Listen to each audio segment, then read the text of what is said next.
السلام علیکم ورحمۃ اللہ وبرکاتہ۔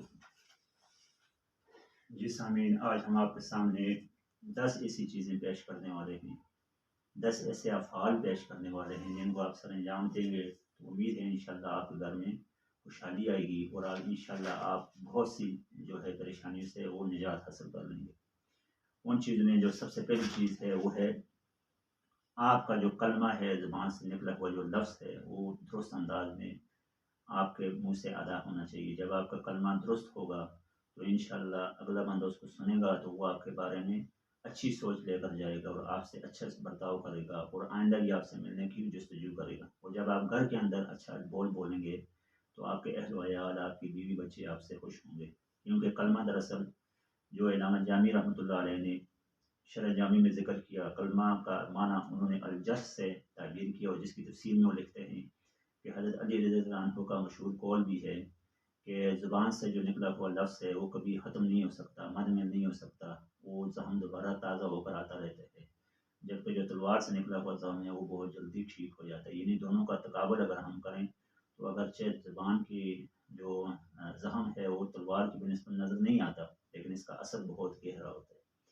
تو جو آپ کے الفاظ ہیں، جو بول ہیں، جو کلمہ آپ ادا کر رہے ہیں وہ ٹھیک ہونا چاہیے، وہ اچھے انداز میں، اچھے مہذب انداز میں آپ کے منہ سے ادا ہونا چاہیے، تاکہ آپ کے گھر کا ماحول، آپ کے ارد گرد جو سوشل ماحول ہے، سماجی ماحول ہے، معاشرتی ماحول ہے، وہ درست رائے میں چلتا رہے۔ دوسرا جو کام آپ نے کرنا ہے وہ کیا ہے کہ آپ نے گھر کے اندر جھوٹ بولنے سے بچنا ہے۔ آپ اپنی بیوی کے ساتھ، بچوں کے ساتھ، خاندان کے ساتھ، معاشرے میں کبھی بھی جھوٹ نہ بولیں۔ جب آپ جھوٹ بولتے ہیں تو اس سے بہت سی برائیاں جنم لیتے ہیں، جیسا کہ حدیث مبارکہ کے اندر بھی آیا کہ جھوٹ جو ہے وہ تمام برائیوں کی جڑ ہے اور سچ جو ہے وہ آپ کو ہمیشہ نجات دلاتا ہے۔ تو ہمیشہ کوشش کریں کہ آپ جھوٹ سے بچیں۔ تیسری جو چیز بیان فرمائی وہ ہے کہ کسی کے ساتھ کسی کے بارے میں آپ غیبت نہ کریں۔ غیبت اس برائی کو کہتے ہیں جو کسی شخص یا کسی ذات کے اندر موجود ہوتی ہے لیکن آپ اس کی غیر موجودگی میں اس کا ذکر کرتے ہیں، تو یہ غیبت کہلاتی ہے۔ تو غیبت سے اپنے آپ کو بچیں، جس کے بارے میں قرآن پاک میں فرمایا گیا کہ لا یغتب بعضکم بعضا ایحب احدکم ان یاکل لحم اخیہ، کہ کیا تم میں سے کوئی پسند کرتا ہے کہ وہ اپنے جو ہے بھائی کا گوشت کھائے؟ تو یہ اتنا سخت گناہ ہے غیبت کرنا، یعنی اس برائی سے اپنے آپ کو بچائیں، خواہ وہ گھر میں ہیں آپ یا گھر سے باہر ہیں۔ تیسری جو چیز ہے فرمائی گئی وہ ہے الزام تراشی نہ کریں آپ کسی کے بارے میں، یعنی وہ برائی جو اس کے اندر موجود نہیں ہے اور آپ اس کو ذکر کر رہے ہیں، تو اس سے بھی آپ کوشش کریں جی بچیں۔ جب آپ الزام تراشی سے بچیں گے، دوسرا بندہ بے شک الزام لگائے لیکن آپ اس کو مثبت انداز میں ڈیل کریں گے تو امید ہے کہ انشاءاللہ اس کا اچھا اثر آپ کے گھر میں بھی پڑے گا اور آپ کی زندگی میں جو آپ کی پیش آمدہ زندگی ہے۔ اور پانچویں جو چیز ہے وہ آپ گھر کے اندر یا گھر سے باہر کسی کا تمسخر نہ اڑائیں۔ ہمارے ہاں عموماً دیکھا جاتا ہے ماحول کے اندر جو غریب بندے ہوتے ہیں، جو عاجز ہوتے ہیں، ان کا تمسخر اڑاتے ہیں لوگ، مذاق اڑاتے ہیں، کسی کی قربت کو دیکھ کر مذاق اڑانا، کسی کے لباس کو دیکھ کر مذاق اڑانا، کسی کے چہرے کو دیکھ کر مذاق اڑانا، تو ان چیزوں سے اپنے آپ کو بچانا چاہیے، جس کے بارے میں سورہ حجرات کے اندر اللہ پاک فرماتے ہیں یا ایھا الذین آمنوا لا یسخر قوم من قوم عسیٰ ان یکونوا خیرا منھم، کیا پتہ وہ آپ سے بہتر ہوں۔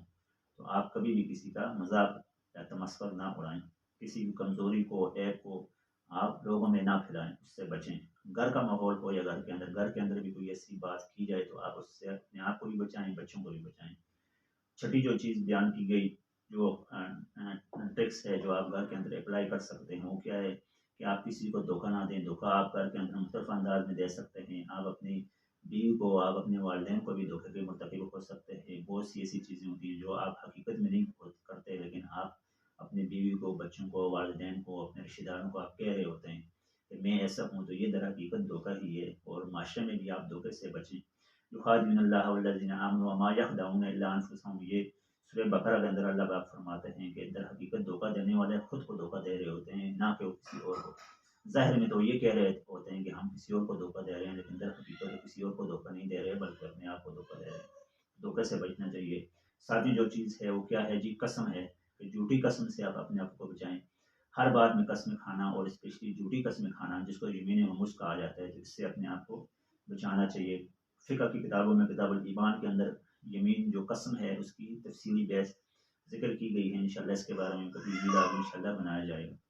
8ویں جو چیز ہے وہ ہے وعدہ خلافی. کسی کے ساتھ آپ وعدہ خلافی نہ کریں. جو بات آپ کریں، جو وعدہ آپ نے کیا ہوا ہے، آپ اس وعدے کو پورا کریں. اس کے بارے میں فرمایا گیا یا ایھا الذین آمنوا اوفوا بالعقود، کہ آپ اپنے وعدوں کو پورا کریں. اور 9ویں جو چیز ہے کہ آپ بچوں کو جب آپ بلائیں اپنے پاس تو بچوں کو دھوکہ دے کر نہ بلائیں، بلکہ آپ جو چیز دے سکتے ہیں آپ وہی آپ کام کریں جو اسی کے لیے بلائیں.